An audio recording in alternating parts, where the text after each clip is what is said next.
Bem-vindos a mais um Insegurança em Pauta, um programa que traz as soluções para as suas inseguranças. E antes de mais nada, se inscrevam no nosso canal, curtam, acessem o sininho para receber as próximas notificações que os nossos programas estão ficando maravilhosos. E continuando essa bateria sobre o Outubro Rosa, o nosso assunto hoje vai ser insegurança no mundo do câncer de mama. Convidei duas especialistas que já vieram no nosso programa, uma falando sobre nutrição e outra dando seu depoimento sobre o problema da autoestima e de todo o diagnóstico no câncer de mama. Com vocês, as minhas queridas Vanessa Dias e Carla Cota. Bem-vindas! Muito obrigada. É um prazer de novo estar aqui para a gente poder abordar, né, não somente a nutrição, mas como a gente conversou nos bastidores, também sobre prioridade. E o nosso programa é especial porque a Vanessa, que passou por todo esse problema, né, ela veio dar o seu depoimento e a gente resolveu fazer um bate-papo, trocando ideias e informações. Perfeito. A bola está com você. Obrigada por você ter convidado a gente para esse bate-papo. Eu assisti a entrevista dela, eu achei maravilhosa sobre a parte de alimentação e ela falou uma coisa muito interessante, que foi a questão de você estar em harmonia com o seu corpo, com a alimentação, com a parte espiritual, e essa parte de que nós estávamos falando sobre você se priorizar. A gente não se prioriza no dia a dia, a gente não para pensar. Esses dias um médico falou assim para mim, você prioriza ser mãe, você prioriza levar mãe do pet, mãe dos filhos, mãe dos filhos dos outros, do marido, da mãe, dos irmãos, e você não se prioriza, né? E, infelizmente, o câncer, ele dá um despertar em você. Sim, a gente estava conversando que a gente não vai ser a mesma pessoa depois que passa por um câncer, mesmo um câncer de mama que toca muito, né, no feminino. Eu acabei de vivenciar também um câncer de pele raro e ele era muito próximo da mama. E na época, isso há pouquíssimo tempo, é um câncer, graças a Deus, raro, né, mas também mais desconhecido. Então eu tive que procurar especialistas nessa área, né, foi um achado, foi devido a uma cirurgia que era algo que parecia ser simples e que mostrou-se aí um sarcoma, que o tratamento é cirúrgico. E é muito próximo da minha mama, e até ela contou muito da história dela, né, que isso toca no feminino, né? Então eu vi todo o cuidado médico. Ele falou assim: não, eu quis manter a cicatriz, eu não sei se desceu um pouco a sua mama, porque era muito próximo, teve que descer um pouco, né? E também agradecer, quando ela falou que ela precisou só tirar um quadrante, eu falei assim: eu também agradeci desse tipo de câncer de pele não ter tido que ter uma repercussão ali na mama também, né? Então a gente acaba sendo tocado com essas questões, porque aí eu me coloquei no lugar de muitas mulheres que, obviamente, né, em outro nível de gravidade, passaram por isso, porque é toda muita dor, né? E eu, como eu falei com a Vanessa, eu vou ser outra pessoa depois desse câncer de pele raro, né? E assim como ela falou que ela é outra, a gente estava falando de cores de cabelo e etc. Mas a maior reflexão que eu fiz desse processo que eu passei, não só questões de alimentação, porque como é um câncer raro, ele é aleatório, não é genético, não tem a ver com alimentação e nada relacionado a sol. Porque é super branca, né? Exatamente. Eu fui para tirar outros cânceres de pele relacionados a sol e essa lesão que era ainda desconhecida. Ela tinha apenas um diagnóstico de dermatofibroma, era como se ela fosse um queloide. E era, na verdade, um câncer maligno raro, né? Então, a gente aí vai pesquisar, mas até você saber e conversar com o médico para saber o que será daquilo, né? E ainda próximo da mama, a gente não sabia que era ampliar a área, operar e expandir para que ele não volte a reincidivar, não volte a acometer a pele, porém próximo da mama. Então eu digo que sobre isso, o que eu mais refleti foi sobre prioridade, porque nós mulheres, ainda quando nos priorizamos, nós estamos no estágio secundário. E aí eu realmente, a palavra é essa, assim, é uma palavra de uma forma vulgar que a gente fala, eu precisei tirar o pé, né? Eu digo que a forma maior da gente valorizar a saúde, Joelma, se pudesse ser esse meu depoimento, é quando a gente sente que está perdendo ela. Ou que em algum estágio da sua vida você perdeu. Porque a gente não é sobre um diagnóstico. Ela já é outra Vanessa, já tem um outro cenário na vida dela de cura, de processo de cura, só que a cura é um processo.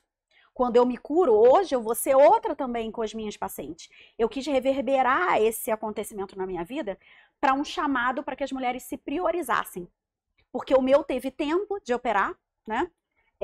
O tratamento é cirúrgico, eu vou ter que fazer outra cirurgia, porque muitas vezes o que se amplia de área não é suficiente, né? Eu tive que procurar especialistas, assim como muitas vezes, dependendo do câncer de mama, você precisa de um especialista diferente, e a sua vida vai ser um processo de repercutir com aquele momento que você viveu. Eu não sou um diagnóstico, eu não sou um câncer de pele, ela não é um câncer de mama, mas é o que a gente vai ser daqui para frente. E como serão as nossas prioridades? Porque, no fundo, a vida que a gente vive é de pouca prioridade.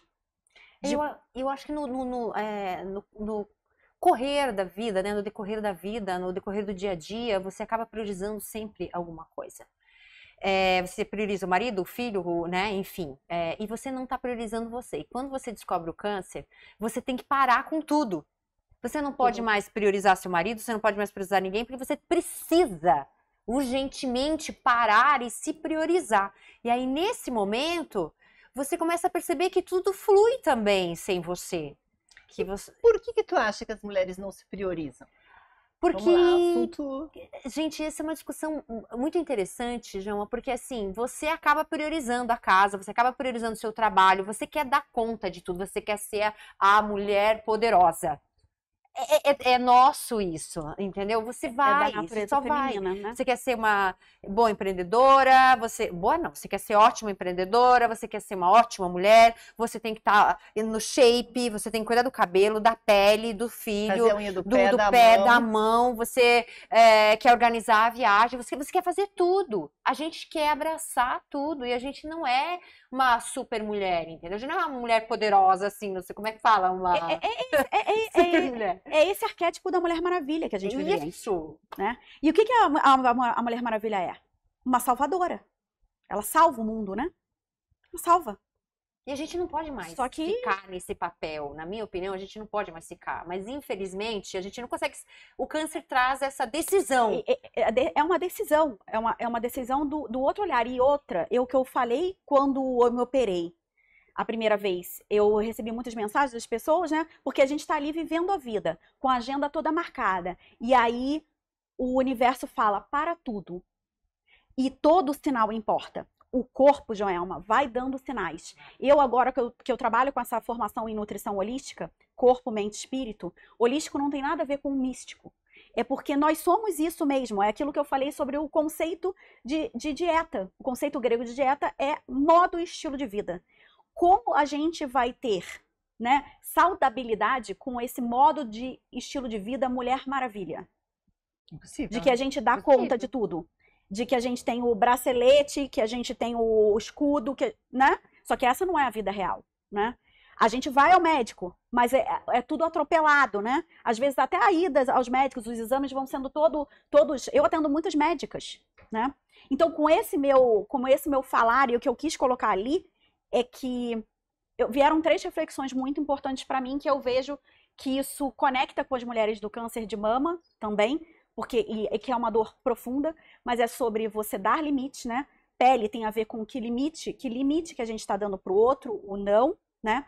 O câncer de mama fala das somatizações, assim como um câncer de pele raro também, né, que não tem a ver com a alimentação. Eu sempre cuidei da minha alimentação, mas será que eu não poderia ainda cuidar melhor se eu não estivesse num ritmo mais frenético? E do cuidar do outro, né? E como nutricionista, é sempre sobre o cuidar.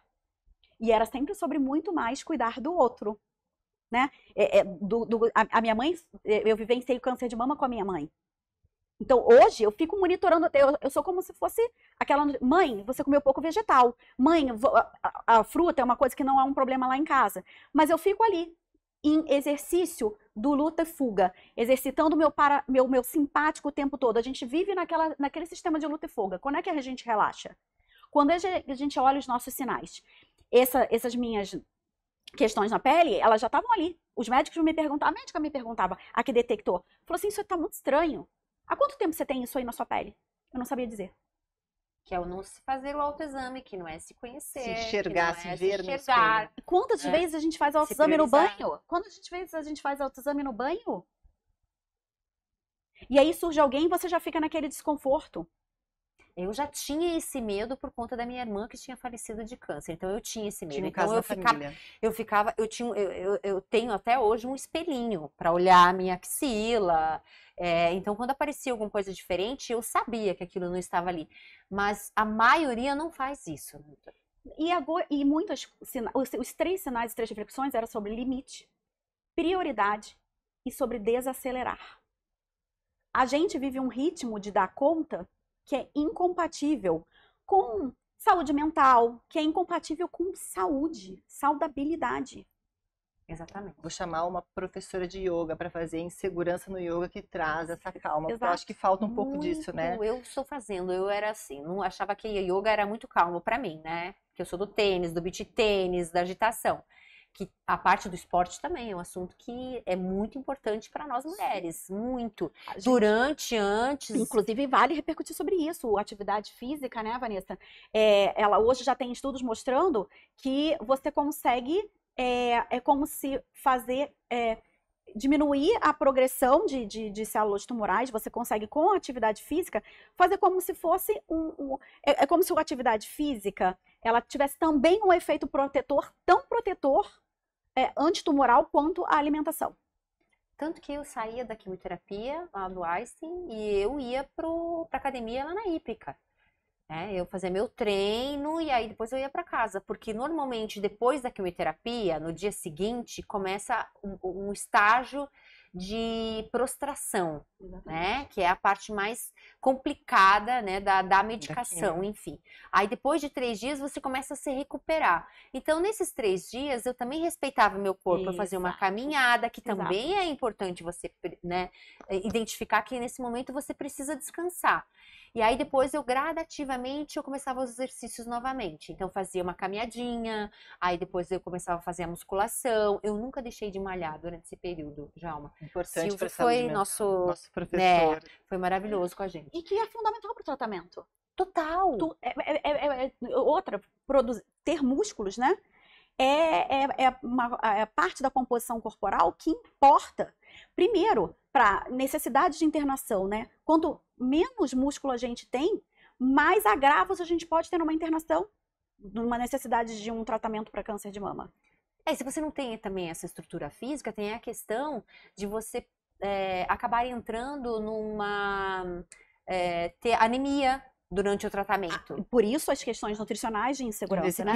A gente precisa entregar suporte nutricional através da alimentação. Muitas vezes o câncer de mama ele requer diversas suplementações, diversas. Cada caso personalizado, né? Mas eu já tive pacientes que a gente observa, não é uma questão de fazer ali, eu estou fazendo propaganda do trabalho de nutrição, mas não existe saúde sem a nutrição nesse sentido, né? Porque o suporte nutricional é fundamental para a correção de deficiências. Muitas vezes a pessoa tem dificuldade com a palatabilidade, não consegue se alimentar, e a gente precisa ter suporte para músculo.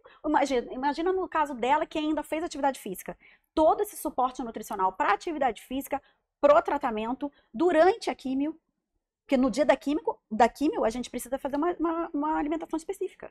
Não, e depois também, nesses 3 dias que tá pesado, você perde o paladar e perde o olfato. Exato. Então o que acontece? Você vai comer, qualquer coisa que você vai comer, você não sente o gosto, você não sente o cheiro. Automaticamente você não tem saciedade. E você tem vontade de comer coisa gordurosa e doce, porque eu lá em casa era proibido ter doce. Mas é o que dá vontade. Porque é o que dá vontade, porque você imagina, eu vou comer um hambúrguer, eu vou sentir o gosto. Exatamente Você não vai sentir o gosto, você tá deixando o seu cérebro te comandar.